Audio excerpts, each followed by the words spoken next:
we've taken it so much further with this game. There is war everywhere. You're not fighting on one planet, you're fighting on many planets. That's huge even for Total War scale.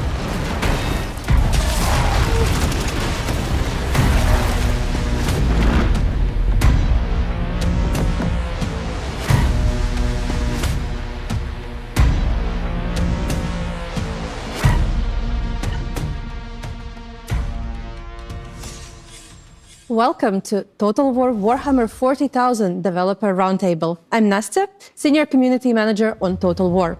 And I'm Josh, Head of Player Engagement on Total War. Today, we are joined by some of our development team to give you the very first glimpse into what Total War Warhammer 40,000 will bring. Exactly. You've seen the trailer by now, and today we're going to be here giving you the broad strokes of what you can expect from our next title. So before we begin, let's get some introductions out of the way. Dave, care to kick us off? Hello, I'm Dave Petrie. I'm the product owner for Battles on Total War, and I'm going to try and spend this interview not hogging all the time talking about orcs. Hi, I'm Ian Roxburgh. I'm the Principal Creative Director. Hi, I'm Simon Mann. I'm a lead designer, primarily focused on the campaign gameplay. So this game has been something our fans have been waiting for a long time. So how does it feel to finally reveal it? Oh, it's been brilliant. We've been working on the game for such a while. To finally be able to come out and talk about it with our fans is really great. There's so much enthusiasm for this setting within the team. You just walk around the office and everyone's painting minis and creating armies and playing the game. And it's such a great atmosphere and so much excitement and passion for this setting. It's really nice to be able to actually talk about it openly for the first time. So when you sat down with that massive list of every possible future Total War title, what was it that encouraged you to settle on Total War Warhammer 40,000 as our next adventure? Well, a number of things, really. I mean, first of all, this setting is just made for a Total War game. And having done the fantasy trilogy with Games Workshop, we've formed a really good relationship with them over the years. And just that passion and the idea that we wanted to bring Total War to the stars, everything just aligned, and it's pretty much a no-brainer. This is just the perfect project to do next. So, yeah, and we're really excited about it. The setting is unlike anything we did before and explored before. So what was the vision that was guiding your design approach? Right at the very top level, there is no peace amongst the stars, and that's the guiding principle for everything we do. There's only war in this game. It's like there's the scars of previous wars for thousands of years. There's ongoing war wherever you go. It's all around you, and you'll leave scars of the wars you're engaged in for future generations. So it's all about that. But it's also about how you engage with the game and how your faction, the choices you make, the decisions you make, even the kind of units you fight and how they fight. You can design them. There's a level of customization in the game where you can define the way you fight your war, the way you choose to, and the way you define your stories and how that internal narrative develops throughout your experience with the game. Well, you've just touched on them there, but the factions. So this is a setting with a massive, rich, diverse cast of factions and characters and settings. How did you go about settling on Space Marines, Astra Militarum, Orcs, and Eldari as our starting races? So I think one thing we wanted to do was seize the opportunity to make some really cool asymmetric factions. I think the Warhammer 40,000, certainly the tabletop and the universe itself, offer us a lot of opportunities to bring asymmetry between these factions. They're all very different, right? If you look around this room and all the different kind of 4 factions you see around you, they're all going to play and feel very different to one another. That obviously meant we couldn't do all of them at once, right? We had to pick just a limited number because we really wanted to put the effort in to make each one very special. We decided to start with the Space Marines. For us, we think they're kind of one of the most important factions for our telling of the Warhammer 40,000 universe. They are this elite troops. They are the kind of scions of the Emperor.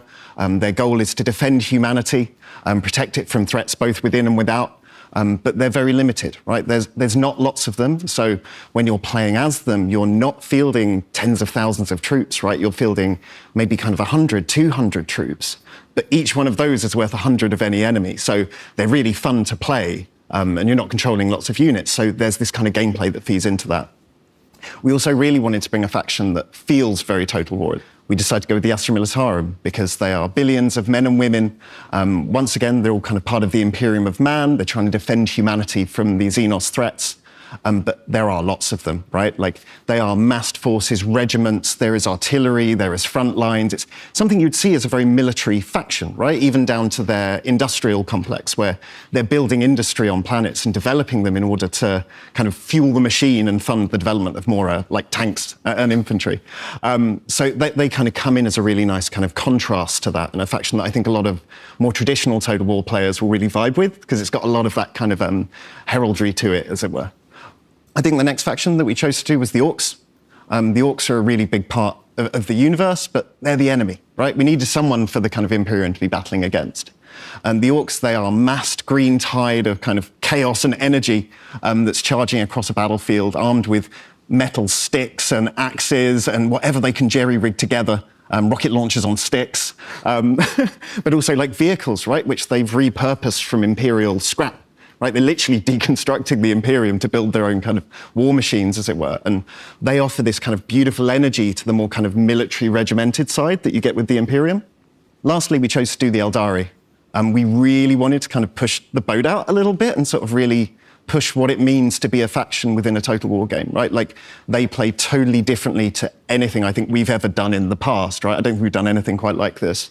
They aren't a faction which is built for kind of massed combat, right? Like, it's not big armies fighting one another. Every loss to the Eldari doesn't get returned, right? Their souls are being taken away by the Chaos Gods. Like, they are literally kind of fighting to death to try and protect the universe and the galaxy itself. So you're not fighting, once again, as say in this kind of frontline style aspects. You're using the webways and you're using your kind of stealth and your advanced technology, right, which none of the other factions have available to them, to actually kind of achieve your goals, right? And your goals aren't always just conquest, right? Your goals may actually be just kind of, don't allow this awful thing to happen. Stop this calamity that could be occurring to the galaxy. Like, everyone else is still trying to kill you while you're trying to do that, but you know what your mission is and what you need to achieve, and you approach it with kind of grim determination. So how did that affect the design approach? So I think the main thing is when we took the kind of Space Marines, right? As I say, I think for us they're a really important faction for what kind of we want to tell in our story of this universe. They're not like a traditional Total War faction in a lot of ways. They are a very limited force. So it's going to be a really fun gameplay style. If you are these kind of superhuman troops, but I guess your kind of weakness is you're limited in number, right? Like, you can take on any foe on those battlefields, but you've also got to make sure you're kind of measuring your losses, right? Because you're not building infrastructure, right? You're not kind of able to build new constructions in the same way as maybe the other factions. So you are really reliant on these troops that you've brought in to fight the battle, but it's also really fun to fight the battle as them. And what about Astra Militarum? They are quite different. They are. They're a lot more of a traditional, I like to call it, a Total War faction.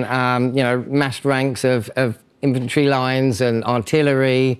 If you want that more Total War experience when you play this game, I'd pick up the Astra Militarum. They're definitely hitting that right on their head. How is it that they're emulating that traditional Total War experience? Well, as I said, it's more about building up resources, supply, building infrastructure to recruit an army in what you would expect most Total War games to have as a core. With some of the other factions, we're moving away from that and trying very asymmetrical ideas that you progress through the game in slightly different ways. Whereas with the Astra Militarum, they are the humans throughout the galaxy. Right? So, you know, it's more grounded in what we would say Total War has been as a staple for so many years. So, to me, that's my meat and drink. And what about Eldari and Orcs?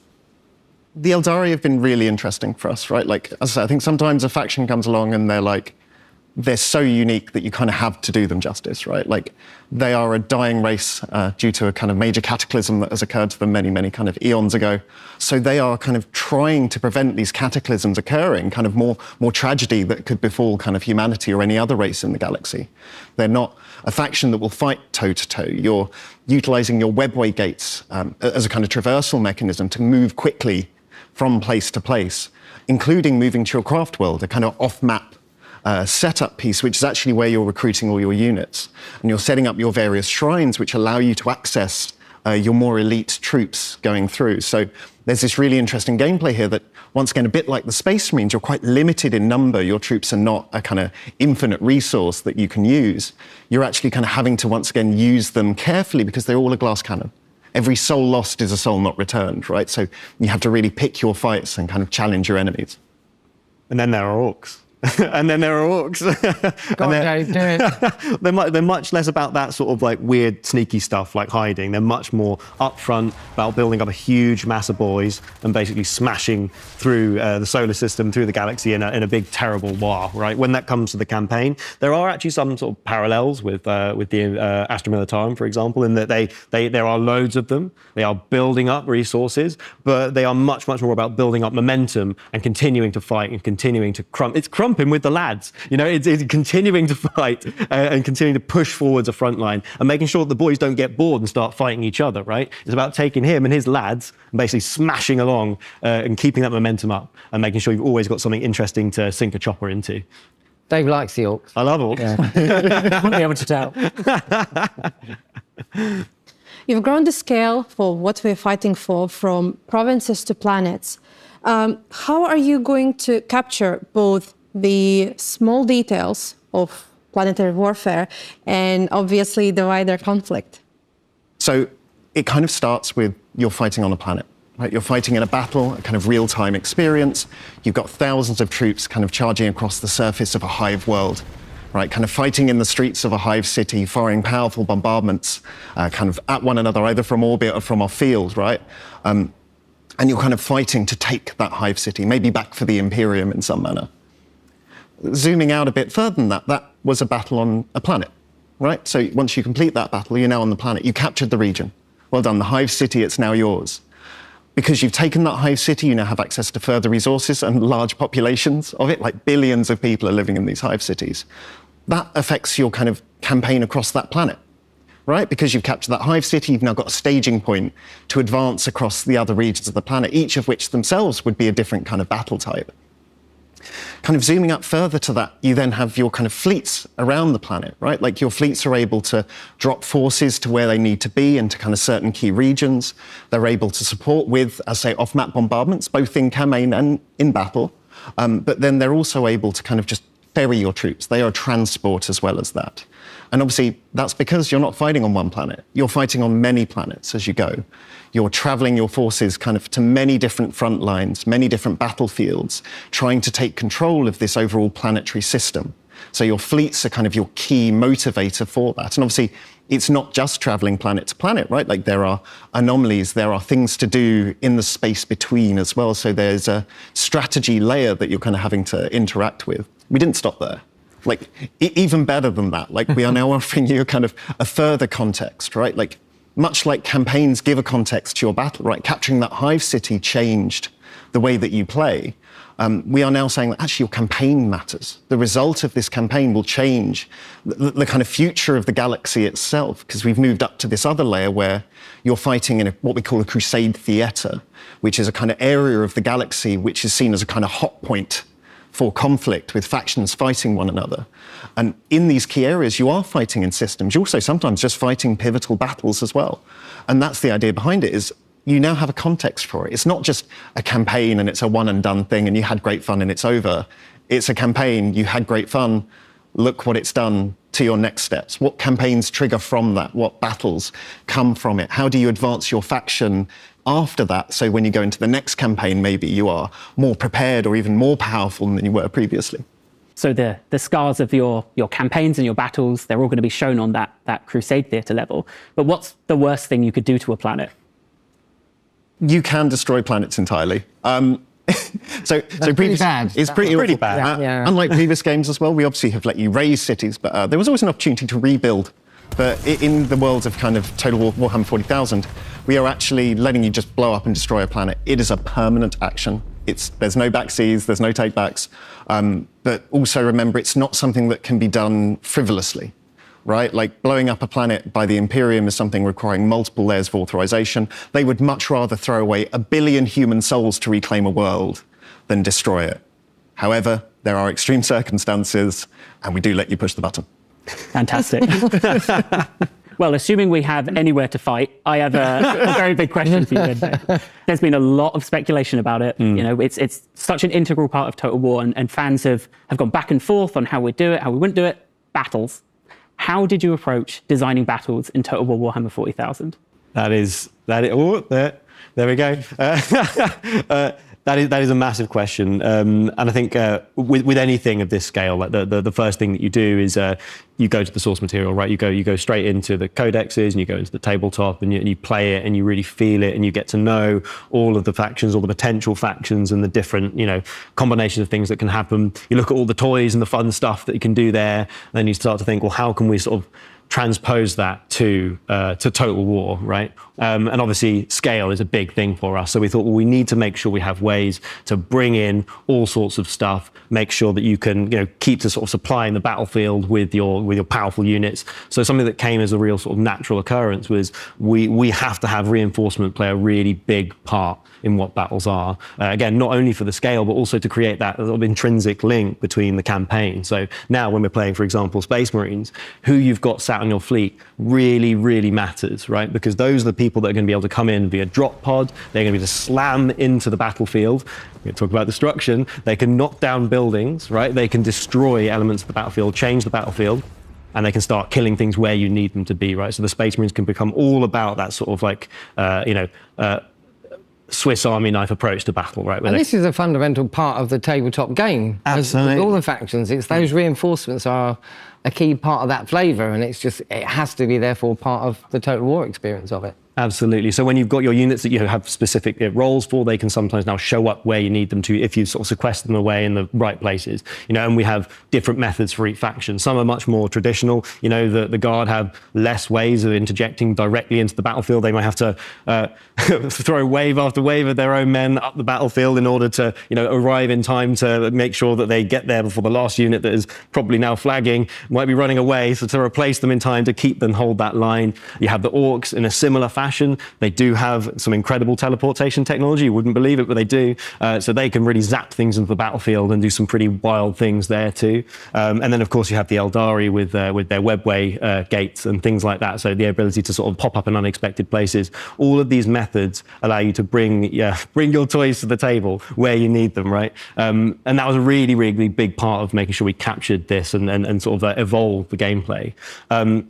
I think a lot of people look at this setting and they kind of go, wow, that's really futuristic. And they're right, it feels very futuristic. But a core realization that we had was that this is, it's not a realization we only had, this is it. It is science fantasy, right? So there is so much fantasy wrapped into it. And when you think about the conflicts that go on, yes, there is cover. Yes, there's a lot of ranged combat going on, but there's also like loads of punching, like so much punching, like loads and loads of crumping that goes on. Like you really have a lot of melee going on in these battles. There are lots of forces will sort of mass up and crash into one another.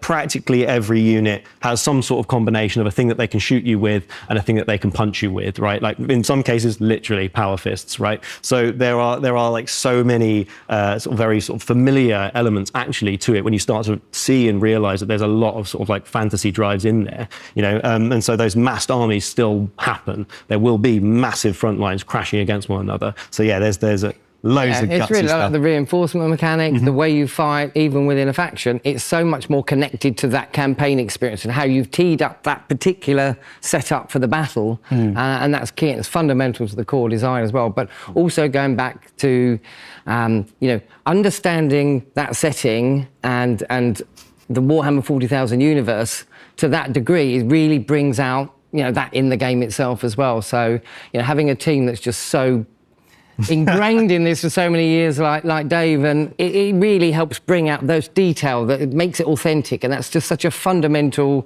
Total War franchise pillar, is authenticity, and you can just see it coming out in this game in all the details as well as the bigger picture. So I think that's key to what we need to do to bring that out in the game. And again, on that connection level, we really want to make sure that we capture, again, the scale of these conflicts. So when we're fighting these battles, they're not just like one battle happening in an isolated pocket. You are the flashpoint. You are the most important force fighting in the most important place that will decide the event on effectively that continent, right? But there is war everywhere, all across the planet's surface, right? So you really are that flashpoint. point. When you show up to battles, you often will have a purpose. There are things that you are trying to achieve. It might be like, securing an orbital cannon, for example, to stop people from using it. But also you'll be joining and fighting against forces that are already present on the battlefield. It is not uncommon that you'll rock up as Space Marines and find that there are a bunch of Astra Militarum about to be overwhelmed by a bunch of sneaky Eldari. Or it might be that you show up as Orcs and find that there's loads of really great Astra Militarum to beat the hell out of, right? So it's that kind of level of trying to, again, capture that scale, make sure we really are doing justice to this sheer volume of stuff and different units that are going to show up in this game. So we've spoken a lot about Total War Warhammer 40,000, but what is it that really the Total War's bringing here? What is it that our game is doing differently to other games in the 40,000 universe? Well, okay, I think the main thing here for us is scale.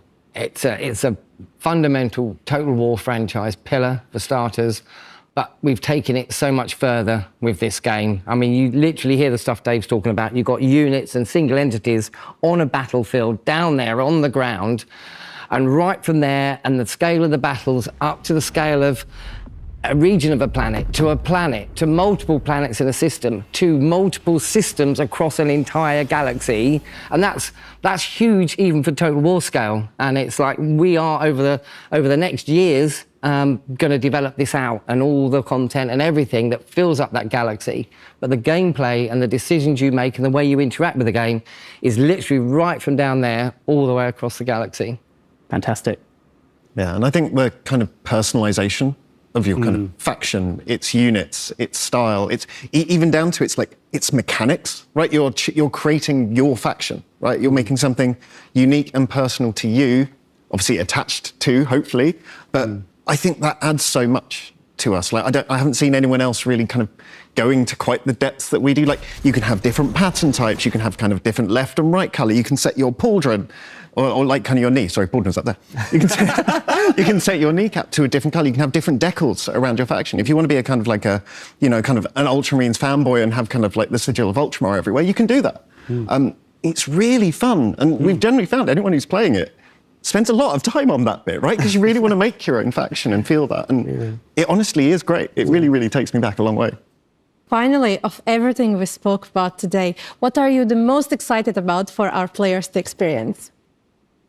I think for me it is the customization. I know I've literally just mentioned it, but it keeps coming back as this thing, right? Like everything comes back to this fact that I think for the first time I've made my faction, right? Like they're uniquely mine. No one else will have a faction anything like mine, right? Okay, yeah, there'll still be Space Marines, but they're my chapter, right? Like this is my Force Commander who I've kind of personalized. Like I'm controlling all that. If I want to have a Space Marine faction that's more about kind of fire mechanics, like I want flamethrowers and melters everywhere, I can make that. I can make a faction that's leaning into that. And that is my kind of way of playing, right? Because I love fire. Fire is great, normally.